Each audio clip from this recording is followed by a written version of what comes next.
छोटे छोटे पॉइंट्स हैं जो ज्योमेट्री के लिए पढ़ने हैं। ये पेपर 2 में ज्यादा पूछा जाता है, ध्यान देना। देखो सबसे पहले तो हम पॉइंट बता देते हैं आपको। पॉइंट क्या होता है, जिसको हम बिंदु कहते हैं ना। पॉइंट एक लोकेशन है, एक स्थिति है जिसकी ना लंबाई होती है, ना चौड़ाई होती है, ना ऊंचाई होती है। मतलब इसकी कोई विमा नहीं होती, आप ये कह सकते हो। ये डायमेंशन लेस होता है, डायमेंशन लेस होता है, विमाहीन होता है, इसकी कोई डायमेंशन नहीं होती। फर्स्ट पेपर में मुश्किल है आराधना, सेकंड में ज्यादा आता है। अब बात करते हैं, कुछ पॉइंट होते हैं कोलिनियर और कुछ पॉइंट होते हैं नॉन कोलिनियर। कोलिनियर होते हैं संरेखीय और नॉन कोलिनियर होते हैं असंरेखीय। ऐसे बिंदु जो एक ही रेखा पर स्थित हो जाएं वो कोलिनियर हैं।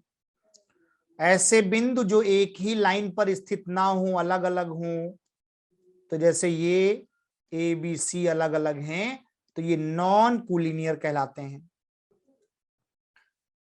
प्राइमरी में बहुत रेयर है, कहीं एक आधा छोटा मोटा सवाल पूछ लिया तो पूछ लिया, नहीं तो बहुत रेयर।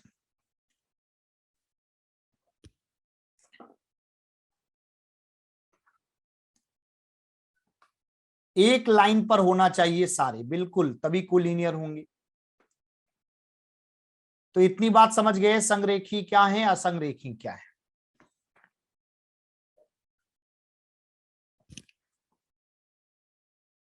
अब बात आती है, एक सवाल हम आपसे पूछ रहे हैं, पूछा जाता है किसी एक बिंदु से, किसी एक बिंदु से कितनी रेखाएं गुजर सकती हैं, कितनी रेखाएं गुजरती हैं। तो आप क्या बोलते हो?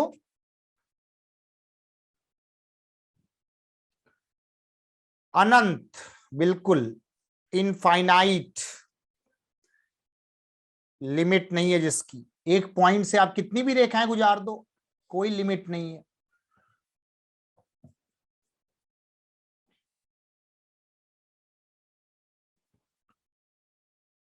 दो बिंदु होंगे तो क्या होगा?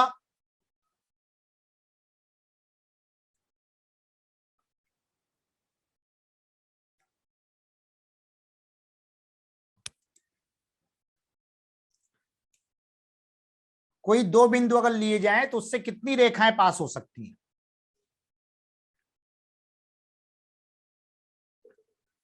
बिल्कुल, एक रेखा ही पास हो सकती है। तो दो बिंदुओं वाला सवाल आएगा तो क्या बोलोगे? एक आंसर है। वैभव, ये आप तो बचपन से होशियार हो, क्या बात है। जितेंद्र, वैभव, प्रांशु, बहुत बढ़िया। प्रतिमा, आकांक्षी, सब लोग आंसर दो, कोई रिप्लाई नहीं कर रहा है। रजनी, विनीता,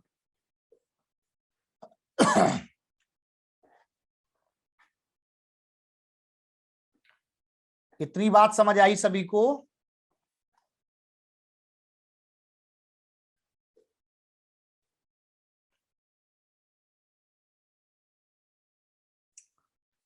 अब अगर इतनी बात क्लियर है,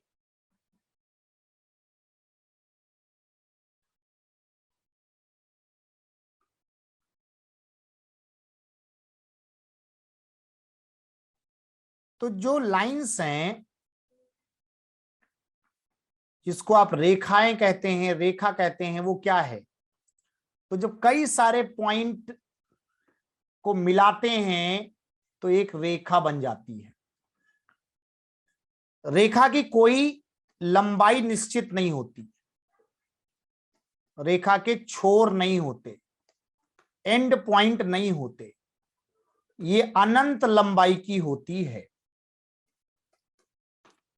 रेखा की लंबाई क्या है? अनंत है, इसकी कोई लिमिट नहीं है, ये आगे पीछे बढ़ती रहती है, बढ़ा सकते हो इनफाइनाइट तक कहीं। बात समझ आई? और क्या जानते हो रेखा के बारे में, लाइंस के बारे में?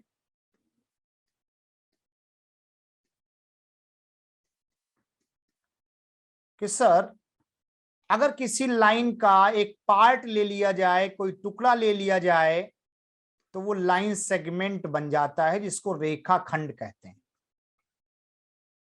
जैसे मैंने एक लाइन है, उसमें एक पार्ट निकाल दिया ए और बी। अब जरा ये बताइए, जब ए और बी फिक्स हो गए, एंड पॉइंट इसके क्या हो गए? फिक्स हो गए, तो ये एक रेखा खंड है, एक पार्ट है, एक लाइन सेगमेंट है। इसलिए देखा होगा जब ए बी लिखते हो तो उस पे ऐसे और किनारे डॉट डॉट होता है थोड़ा सा, या ऐसे डैश डैश होता है, मतलब एंड पॉइंट फिक्स है तो वो लाइन सेगमेंट होता है, एंड पॉइंट फिक्स नहीं है तो वो लाइन है। रेखा, रेखा खंड नाम से क्लियर है। रेखा खंड मतलब टुकड़ा।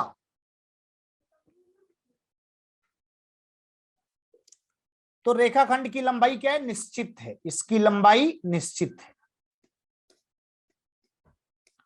फिक्स्ड है।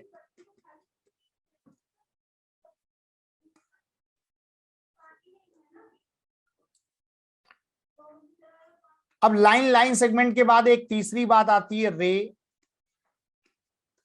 जिसको हिंदी में कहते हैं किरण। कोई बता सकता है किरण क्या है?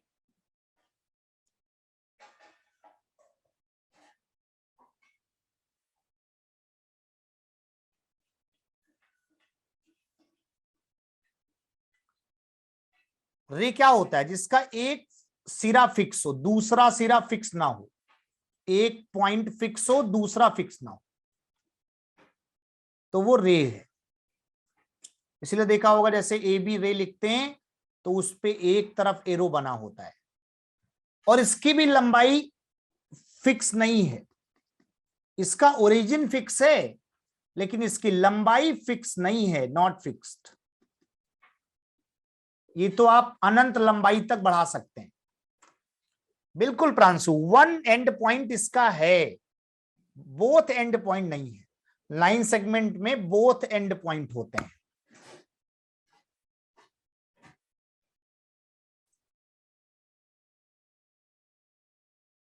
तो सारे लोग समझ गए? बिल्कुल ये कह सकते हैं कि इसका टर्मिनल पॉइंट फिक्स नहीं है। तीनों बातें क्लियर हो गई, रेखा, रेखाखंड और किरण। इंग्लिश में लाइन, लाइन सेगमेंट और रेज।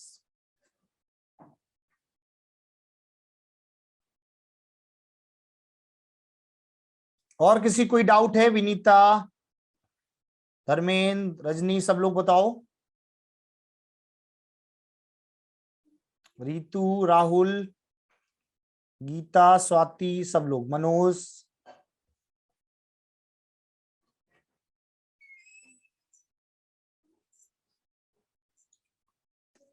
तो जब लाइन क्लियर हो गई तो टाइप ऑफ लाइन देखते हैं, रेखा के प्रकार समझ लेते हैं।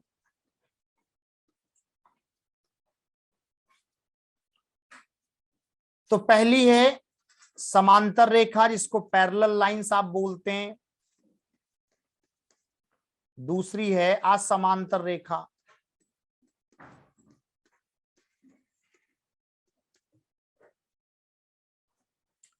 समांतर रेखाएं वो होती हैं जो एक दूसरे को कहीं मिलती नहीं है, एक दूसरे के बीच की दूरी उनकी हमेशा फिक्स होती है। एक दूसरे के बीच की दूरी अगर फिक्स है तो एक दूसरे को आगे चल के वो कहीं नहीं मुलाकात कर सकती है। असमांतर रेखाएं क्या है? एक दूसरे के बीच उनकी दूरी फिक्स नहीं है, यहां दूरी ज्यादा है, फिर देखो घटती जा रही है, आगे चल के ये मिल भी सकते हैं एक दूसरे से, और जिस पॉइंट पे मिलते हैं उसको बोलते हैं इंटरसेक्टिंग पॉइंट, प्रतिच्छेदन बिंदु। इसीलिए आप इनको इंटरसेक्टिंग लाइंस भी कह सकते हो।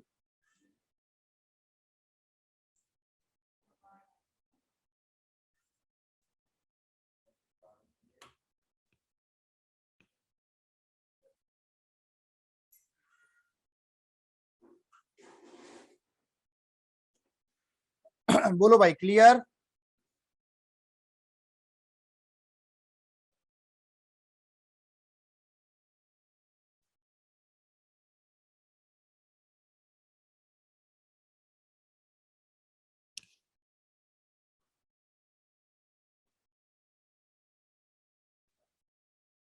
तो पैरेलल लाइंस और नॉन पैरेलल लाइंस के अलावा अगर हम बात करें तो एक लाइन और होती है जिसको बोलते हैं ट्रांसवर्सल लाइन।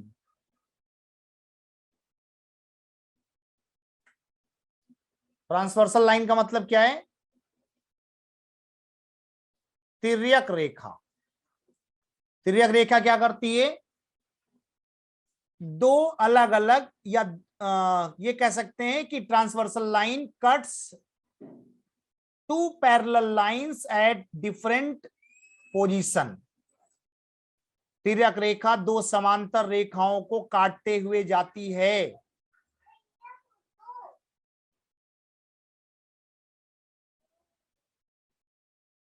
तो दो अलग अलग पॉइंट पर काटने वाली तिर्यक रेखा दो समांतर रेखाओं को काटती है। ऋजु रेखा, ओके। विनीता, बहुत बढ़िया, वेरी गुड। तो ट्रांसवर्सल लाइन तिर्यक रेखा हो गई है।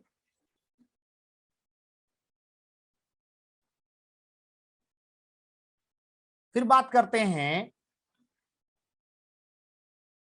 आकांक्षी, कौन सा? ये वाला पॉइंट ट्रांसवर्सल। मैंने बोला दो समांतर रेखाओं को काटने वाली एक रेखा तिर्यक रेखा कहलाती है। दो समांतर रेखाओं को काटने वाली एक रेखा तिर्यक रेखा कहलाती है। वो रेखाएं दो से ज्यादा भी हो सकती, दो या दो से अधिक, तीन भी हो सकती, अलग अलग पोजीशन पे वो सब जगह काटेंगी तो तिर्यक रेखा कहलाएगी। क्लियर?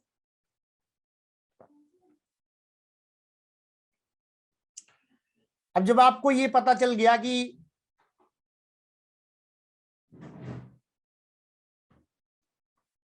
तिर्यक रेखा क्या है, मतलब लाइंस पता चल गई, तो बात आती है कि जब दो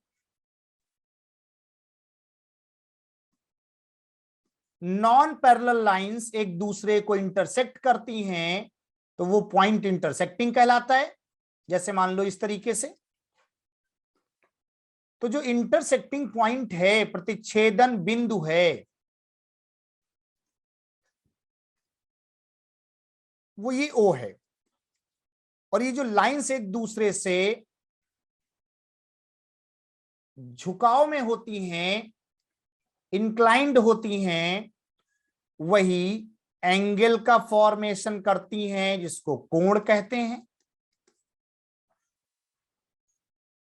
जैसे कोई लाइन है, एक लाइन इधर से आ रही है, यहां इसने कट कर दिया, इसका मतलब ये थीटा डिग्री का एंगल बना रही है, कोई भी एंगल हो सकता है। तो दो लाइन जब एक दूसरे को इंटरसेक्ट करेंगी तभी एंगल बनेगा, तभी कोण बनेगा।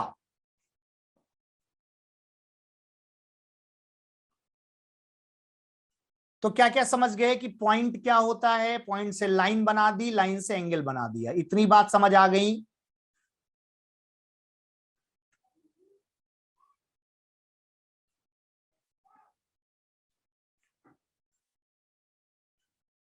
अब बात करते हैं कि एंगल के टाइप कितने होते हैं। टाइप्स ऑफ एंगल, हिंदी में कोणों के प्रकार।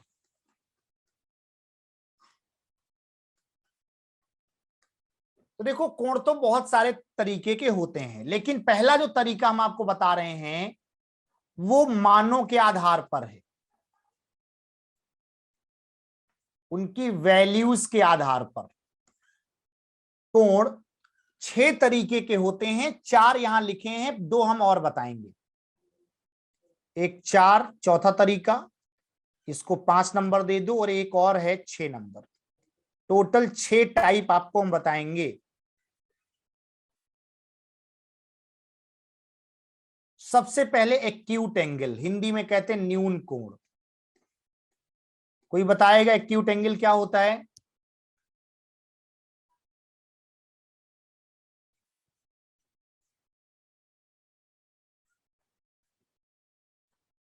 ऐसा एंगल जो 90 डिग्री से छोटा हो। बिल्कुल, आप कह सकते हो इस तरीके से बनता है, कुछ ऐसे, जैसे मान लो 45 डिग्री दिया हो। इसका मतलब 45 डिग्री क्या है? ये थीटा 90 से छोटा है और 0 डिग्री से बड़ा है। तो 0 से बड़ा और 90 से छोटा न्यून कोण कहलाएगा, एक्यूट एंगल कहलाएगा। ये आपको पता होना चाहिए। दूसरा राइट एंगल, जिसको हिंदी में समकोण कहते हैं।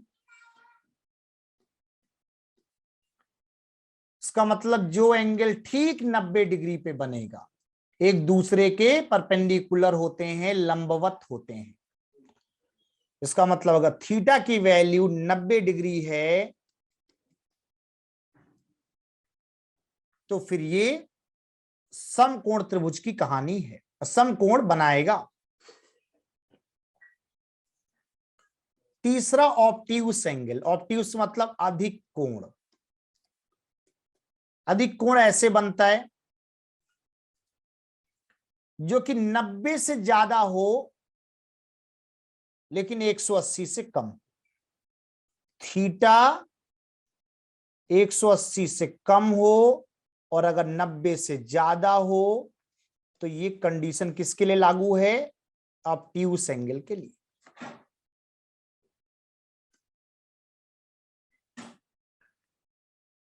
वैभव, अब बात आती है कि चौथा एंगल सर कौन सा आप बताने जा रहे हैं, कुछ नया है क्या? नया नहीं है, आप लोगों ने पढ़ा होगा, लेकिन कहीं कहीं उसका मेंशन नहीं होता है, कहीं कहीं लिखा होता है।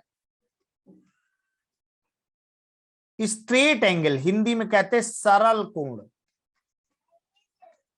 एक रेखा पर बना हुआ कोण, संरेखीय,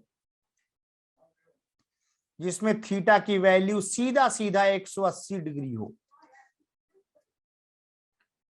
जैसे आपने देखा होगा, एक ऐसे लाइन है और एक ये कंप्लीट एंगल ऐसे बना दिया, पूरा स्ट्रेट लाइन। ये स्ट्रेट एंगल है, सरल कोण है।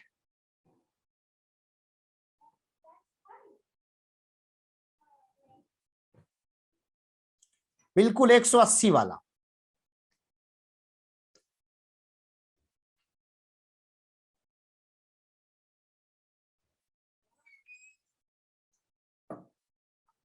क्लियर इतनी बात?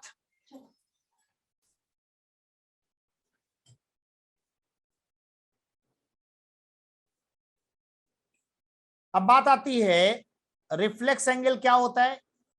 हिंदी में वृहद कोण। वृहद कोण ऐसे बनता है, ऐसे 180 से आगे हो, 360 से छोटा हो। क्या हो? 360 से छोटा हो और 180 से आगे हो।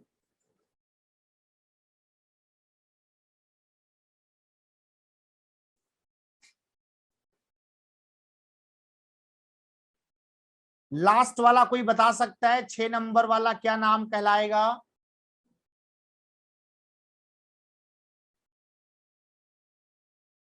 360 तो होगा प्रांशु, बोलते क्या है उसको? बहुत बढ़िया, वेरी गुड।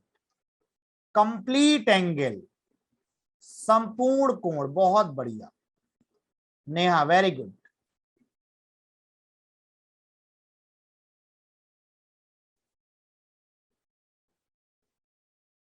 तो ये कहानी है कोणों की, इसको एक बार नोट कर लीजिए, समझ लीजिए, कोई डाउट हो तो पूछ लीजिए।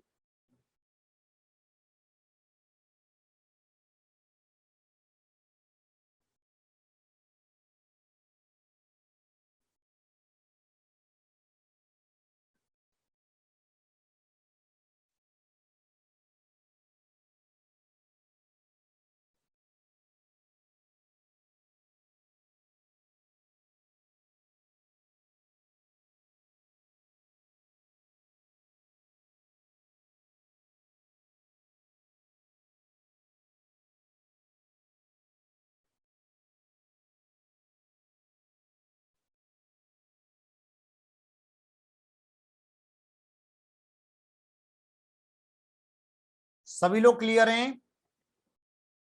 किसी कोई समस्या, कोई परेशानी, कोई दिक्कत? आकांक्षी कुछ पूछना है?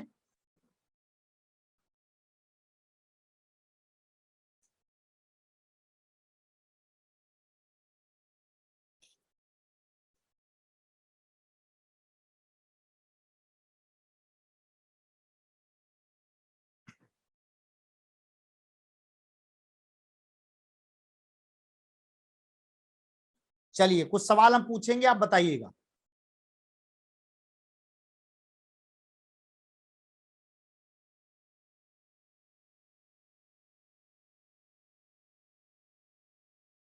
ओके, फॉर्म फिल नहीं किया, क्या हुआ, छूट गया कि ये भरा नहीं?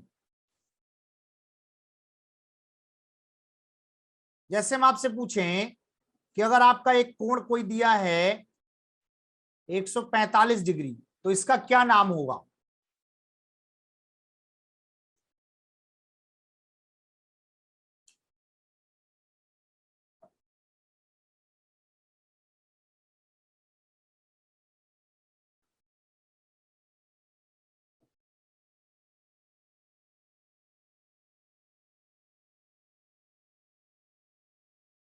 अधिक कोण होगा, ऑब्ट्यूस एंगल होगा। बहुत बढ़िया। अगर थीटा की वैल्यू 265 डिग्री दी है तब?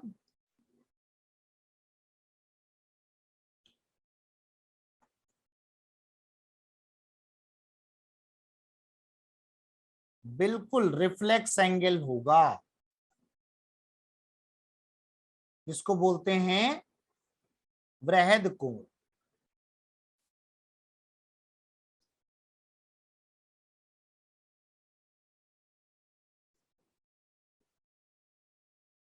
अगर थीटा की वैल्यू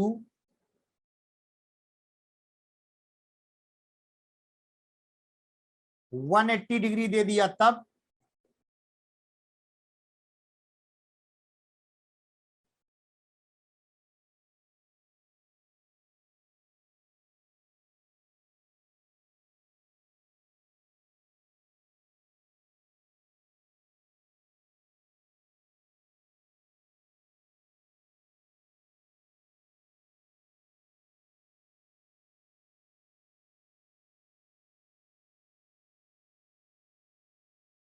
बिल्कुल आंसर दिख रहे हैं, सबके दिख रहे हैं।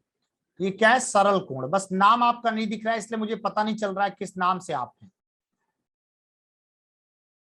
एक बात और याद रखें, इसी सरल कोण को ही लीनियर पेयर ऑफ एंगल भी कहते हैं, यथार्थ। Okay, linear pair of angle भी कहते हैं, हिंदी में रेखीय युग्म कोण।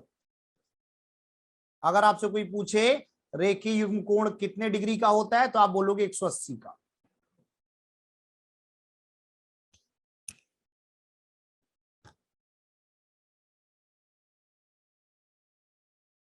बात समझ आ रही है?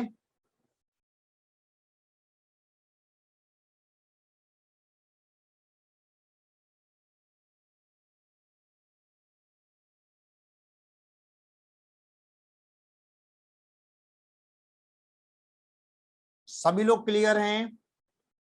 इसमें कोई समस्या, कोई परेशानी, कोई दिक्कत, कोई डाउट नहीं होना चाहिए। अगर लिखा हुआ है 360 डिग्री, इसका मतलब एक कंप्लीट चक्कर, जैसे सर्कल, तो कंप्लीट एंगल बना देते। चलिए अब बात करते हैं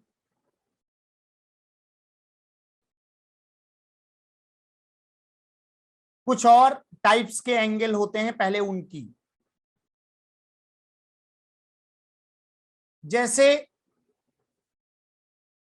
कॉम्प्लीमेंट्री एंगल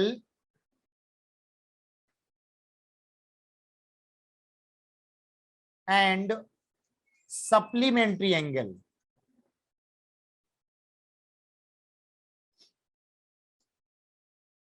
कॉम्प्लीमेंट्री हिंदी में क्या होता है? पूरक कोण होते हैं। सप्लीमेंट्री समपूरक होते हैं।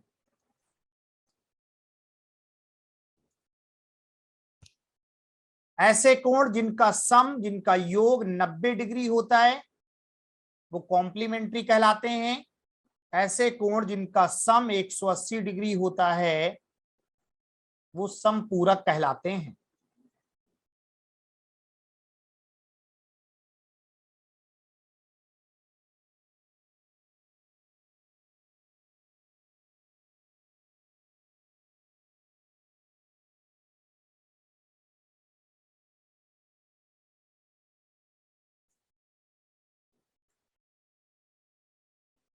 क्लियर हुआ इतनी बात?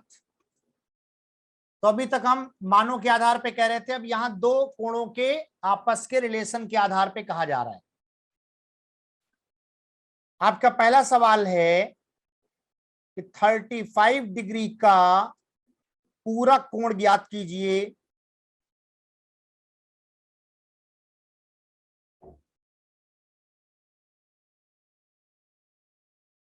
Find the complementary angle of 35 degree.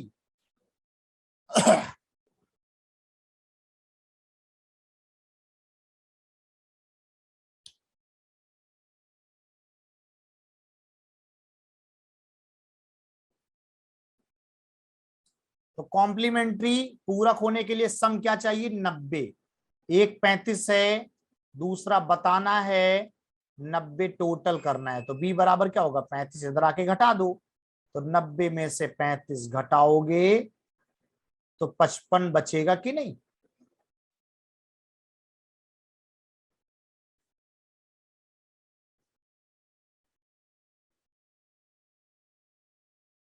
बोलो भाई, क्लियर हुआ यथार्थ?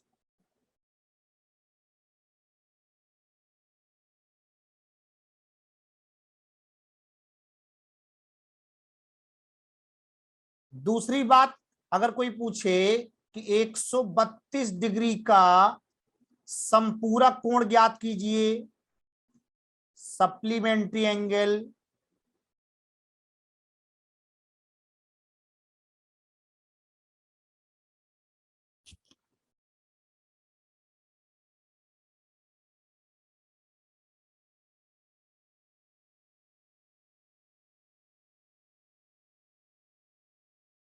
संपूरक का मतलब ए प्लस बी 180। ए आपको पता है 132, बी बताना है, तो बी निकालने का मतलब है 180 माइनस 132।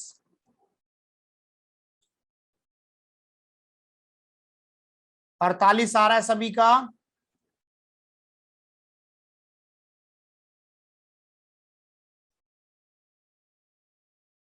तो इसका मतलब कॉम्प्लीमेंट्री सप्लीमेंट्री निकालना भी आप लोग सीख गए। बहुत बढ़िया, वेरी गुड।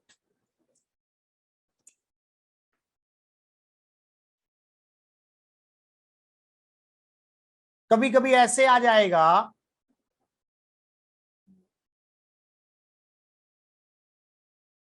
ध्यान देना, लिखा रहेगा 2x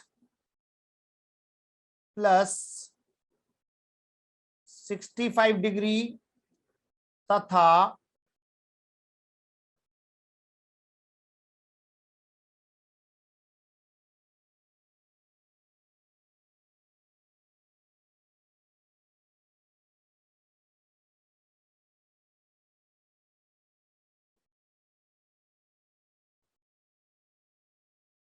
x डिग्री का यदि 2x प्लस 65 तथा x डिग्री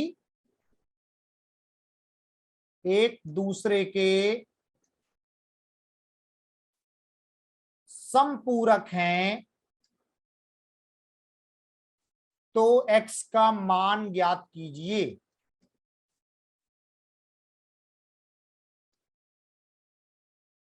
एक दिया है, दूसरा x दिया है, और कंडीशन क्या है, एक दूसरे के समपूरक हैं, तो x का मान ज्ञात कीजिए।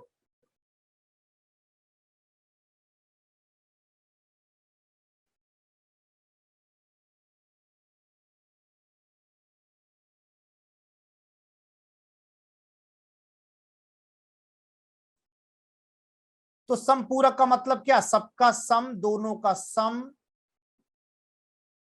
180 होना चाहिए कि नहीं। तो 2x और x क्या हो जाएगा, 3x, 65 इधर जाके घटेगा तो 180 बट्टे -65, तो ये 115 आएगा कि नहीं। तो अगर 3x बराबर इतना, तो x बराबर क्या होगा, 115 बट्टे 3, 115 बट्टे 3 एग्जैक्ट तो आएगा नहीं। 3 चौको 3 3 9, 3 बट 24, 1/3, 38 सही, 1/3 आ रहा है कि नहीं सभी का।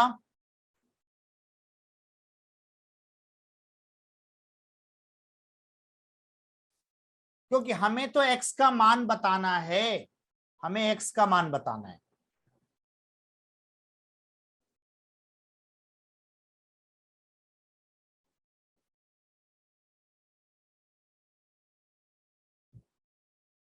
समझ आ गया सभी को।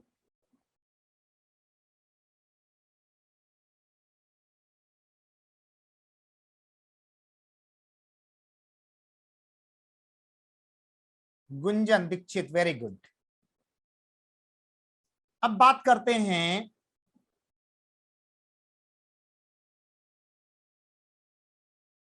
समकोण त्रिभुज की, क्योंकि जो सवाल बनते हैं वो समकोण से ही ज्यादा बनते हैं। समकोण त्रिभुज में खास बात होती है कि वो त्रिभुज जिसकी भुजाएं पाइथागोरस थ्योरम को फॉलो करती हैं। इसका मतलब दो छोटी भुजाओं का वर्ग ए बी प्लस ए सी अगर ये बराबर हो जाए BC स्क्वायर के, इसका मतलब ये समकोण त्रिभुज का निर्माण होगा। इसी को पाइथागोरस थ्योरम कहते हैं। और इसके जो नंबर्स आते हैं वही ट्रिपलेट कहलाते हैं, जिसको हिंदी में पाइथागोरियन त्रिक कहा जाता है।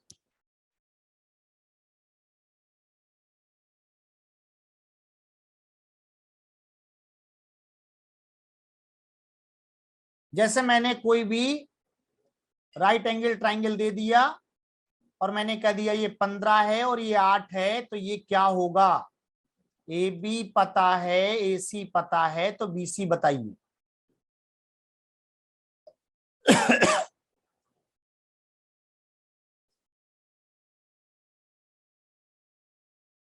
और ये 90 डिग्री है।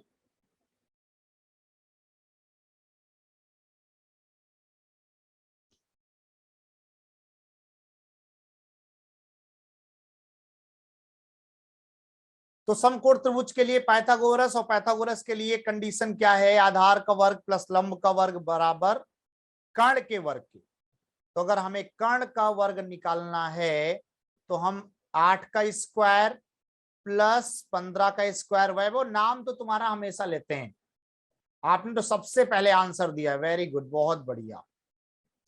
तो 8 का 64, 15 का 225, ये हो जाएगा 289। ये क्या है, BC स्क्वायर। तो BC बराबर क्या होगा, अंडर रूट 289, और अंडर रूट 289 का मतलब क्या, 17।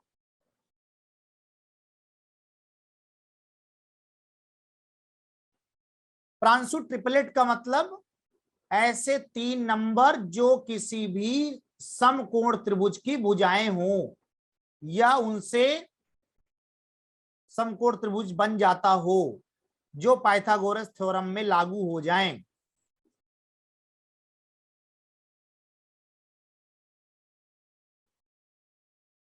उसी को शॉर्ट में कहते हैं ट्रिपलेट हैं ये। जैसे यहां ट्रिपलेट क्या मिल गए, यहां ट्रिपलेट मिल गए 15 का वर्ग प्लस 8 का वर्ग बराबर किसके, 17 के वर्ग के। मिला कि नहीं? अगर हम 15 का डबल कर दें 30 कर दें और 8 का डबल 16 कर दें तो 17 का डबल 34। ध्यान से देखोगे तो ये भी ट्रिपलेट है।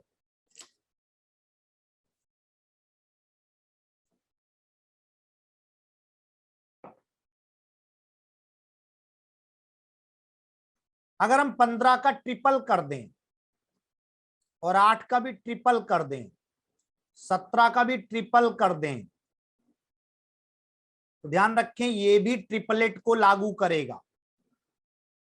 कहने का मतलब अगर कोई एक वैल्यू ट्रिपलेट बनाती है तो उसके सारे मल्टीपल, सारे गुणक ट्रिपलेट बनाएंगे। ये बात किसको किसको समझ आ रही है?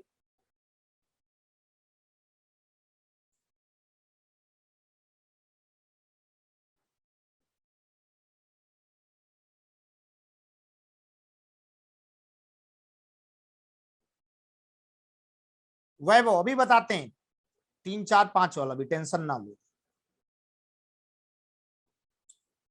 अगर हम एक दूसरा बेस वैल्यू माने जैसे 3 4 5 जो लोग अक्सर जानते हैं, तो ऐसे केस में इसका डबल करोगे, इसका भी डबल करोगे तो इसका भी डबल, ये भी ट्रिपलेट बन जाएगा।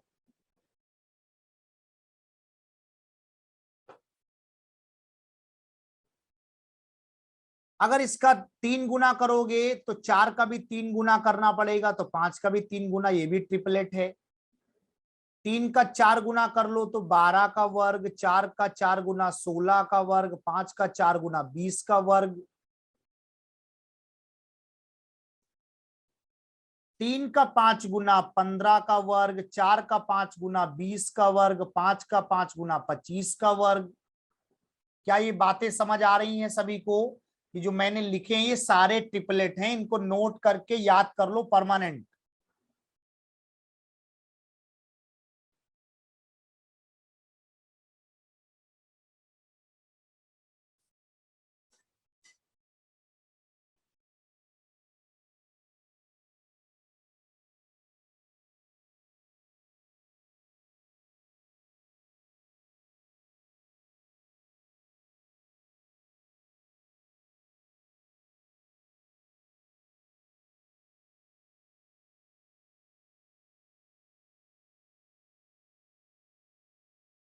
ये नोट हो गया, समझ गए, आगे बढ़े।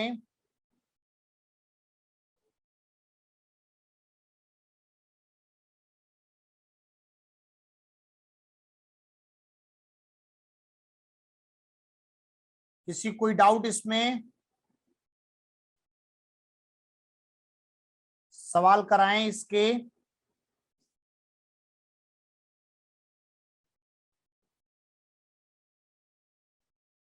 चलिए, तो जो इंपॉर्टेंट ट्रिपलेट वो मैंने आपको लिखवाए थे, वहीं से कुछ सवाल भी हम आपको दिखा रहे हैं। और बताइए इनमें से कौन सा समकोण त्रिभुज बनाएगा।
तो कौन सा आएगा, थर्ड आ रहा है कि नहीं सभी का?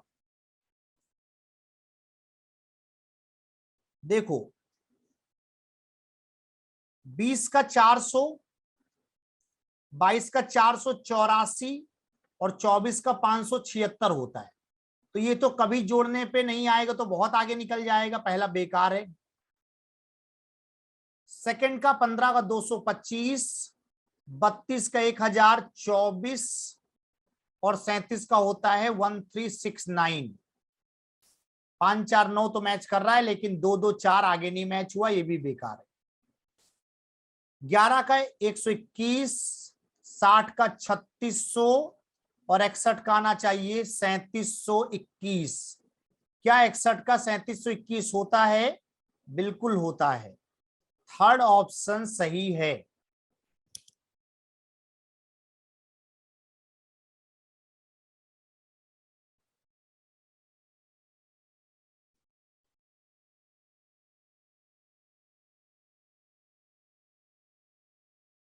प्रांशु बहुत बढ़िया, वेरी गुड, क्लियर हो गया। बिल्कुल स्क्वायर्स करना होता है गुंजन। मैंने आपको ट्रिपलेट में समझाया था ना कि आप दो छोटी भुजाओं के स्क्वायर का टोटल करेंगे, बड़ी भुजा के स्क्वायर के बराबर हो जाए, वही ऑप्शन सही है।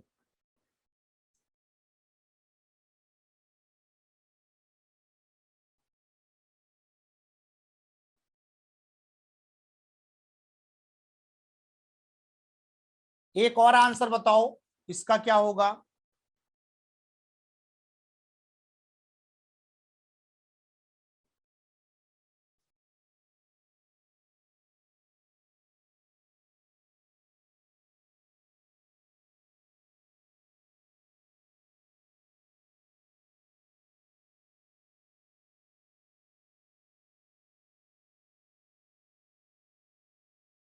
अभी हम लोगों ने 1160 वाला शायद किया ही था। 1160 वाले का 61 आता है और यहाँ 63 लिखा है, पहले ही क्लियर क्लियर हो गया।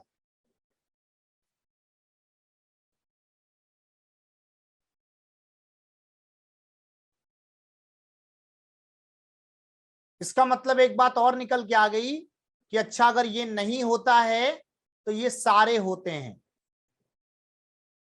यथार्थ अभी देखो मैंने आपको कराया था ना 1160 वाला, तो आपने क्या बोला था कि सर 11 का 60 का बराबर 61 का हो रहा है, ये 61 के स्क्वायर होता है 3721। लेकिन क्या यहाँ पे ऐसा है? नहीं, यहाँ 11 के स्क्वायर बराबर प्लस 60 के स्क्वायर बराबर आना चाहिए 61 का स्क्वायर, इन्होंने लिख रखा 63। इसका मतलब ये गलत है।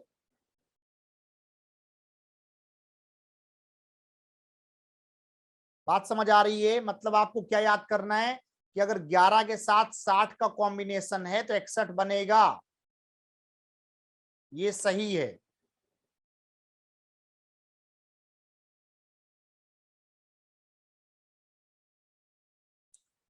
देखो अगर ये पूछा होता कौन सा है, तब तो आप कहते चलो ये नहीं है, लेकिन अभी 3 में पता नहीं कौन सा है, तो चेक करते। लेकिन इन्होंने पहले ही बोला कौन सा नहीं है, तो ये तो देख करके क्लियर हो गया कि अरे इसका तो 61 होता है, यहाँ 63 दिया, इसका मतलब यही नहीं होगा। और एक नहीं है मिल गया, क्या दो ऑप्शन थोड़ी सही होंगे?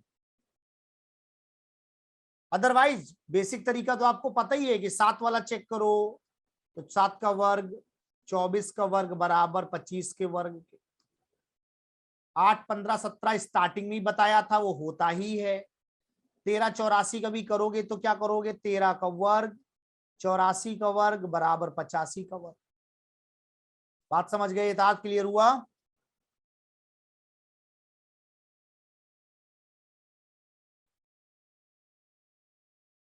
आगे बढ़े, चलो ये थोड़ा सीरियस है, ध्यान देना। कौन सा होगा इसमें से?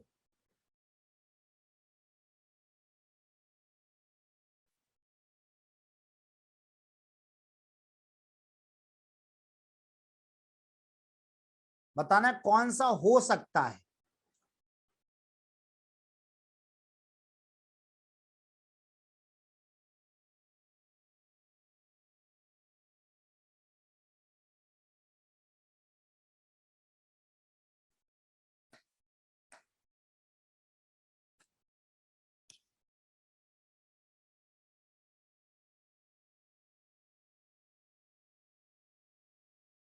20 का वर्ग 21 का वर्ग बराबर 31 के वर्ग के होगा? नहीं होगा, क्योंकि 400, ये 441 और ये कहा 961, ये 841 होना चाहिए। 4 4 841, ये 961 है, नहीं होगा।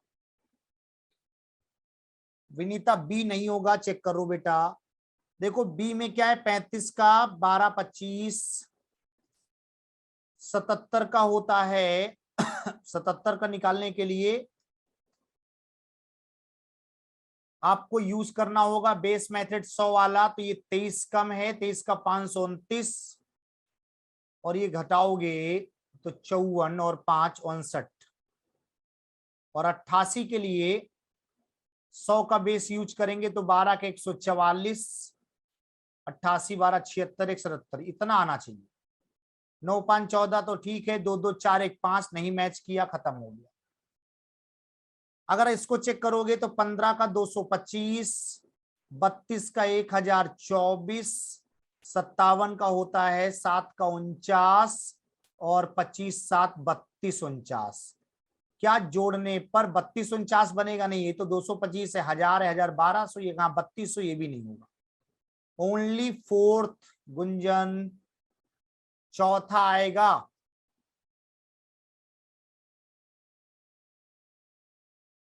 फ्रांसु बेस मेथड वाला मल्टीप्लाई और स्क्वायर दोनों यूट्यूब पे पढ़ाया हुआ है, सर्च कर लेना। Square by Deepak Dixit sir मिल जाएगा, square by Deepak Dixit sir.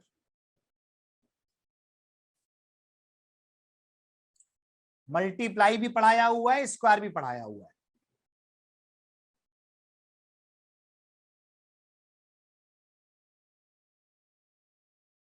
तो बहुत सारी स्क्वायर की ट्रिक्स मिल जाएंगी वहां पे, सारे लोग देख सकते हो।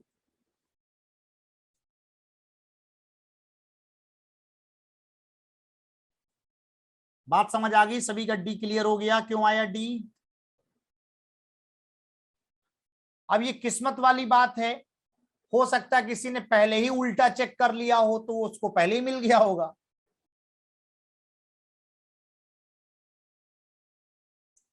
चलो इसको ट्राई करना।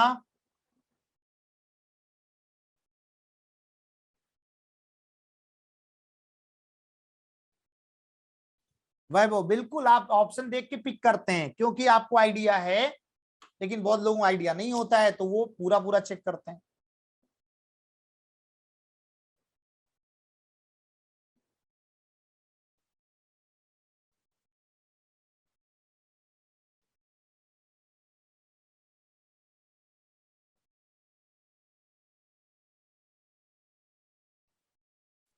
इस सवाल को बेसिक से भी कर सकते हैं, ऑप्शन से भी कर सकते हैं। अगर हम बेसिक से ऑप्शन से करेंगे तो क्या कहेंगे सर, 30 का जो समपूरक होगा वो तो 150 हो जाएगा और इसका जो पूरक होगा वो 60 होगा। तो क्या ये इसका 4 गुना है? नहीं है, मतलब पहला ऑप्शन बेकार। 45 का जो समपूरक होगा वो 135 होगा और 45 का जो पूरक होगा वो कितने गुना होगा?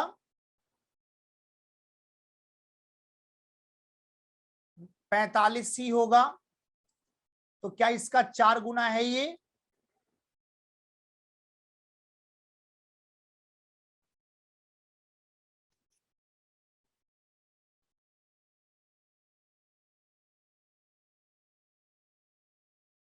पैंतालीस कैसे आ रहा है? ये तो 3 गुना है, इसका मतलब ये गलत है। 60 देखो तो 60 से हो जाएगा 120 और उधर 30, 30 120, ये 4 गुना है, 60 सही होगा।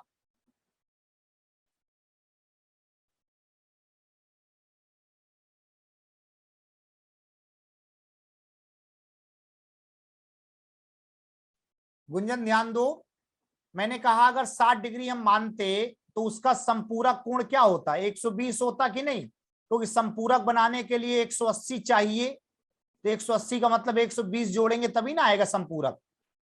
और पूरक बनाना है तो 90 चाहिए, तो 30 जोड़ें, इसका मतलब 30 और 120 4 गुना है कि नहीं?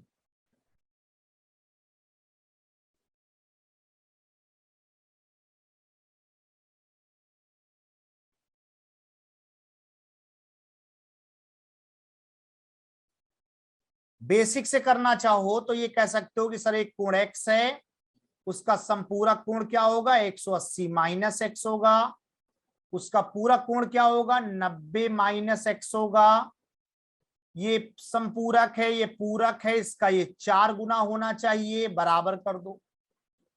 तो ये क्या हो जाएगा? 180 माइनस एक्स, 4 नहीं 36 माइनस 4x, इधर आ जाएगा तो प्लस का 4x मतलब 3x, इधर हो जाएगा 180 घटकर 180 जब 360 में घट जाएगा तो x बराबर 60 आ जाएगा कि नहीं? तीछंग 18।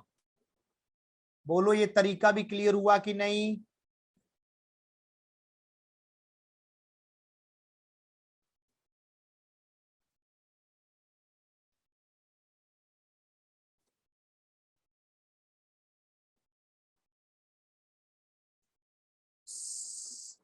ऋतुराज ध्यान दो, यथार्थ क्लियर नहीं हुआ। मैंने बोला कोई कोण x है तो उसका संपूरक क्या होगा? 180 माइनस एक्स, और पूरक क्या होगा? 90 माइनस एक्स। ये कह रहे हैं पूरक का 4 गुना करना है, तो 4 से गुना कर दो, संपूरक आ जाएगा। इसी को हल करना है बस। 4 नहीं 36, 360 माइनस 4x, 4x इधर आएगा तो क्या होगा? माइनस एक्स प्लस 4x, उधर जाएगा तो 360 माइनस 180, ये हो जाएगा 3x बराबर 180, तो x बराबर 60, 3 बटे में आ जाएगा। समझ गए सब लोग? किसी कोई डाउट, कोई समस्या, कोई परेशानी, कोई दिक्कत इसमें? चलिए तो अभी इतना ही रखते हैं, अगली मुलाकात में कुछ और सवाल कराएंगे। उम्मीद करते हैं सारी चीजें क्लियर होंगी। कैसा लगा सेशन कमेंट करके बताइएगा। मुलाकात होगी अगले सेशन में नए सवालों के साथ। तब तक अपना ख्याल रखें। Thank you so much, bye bye, take care.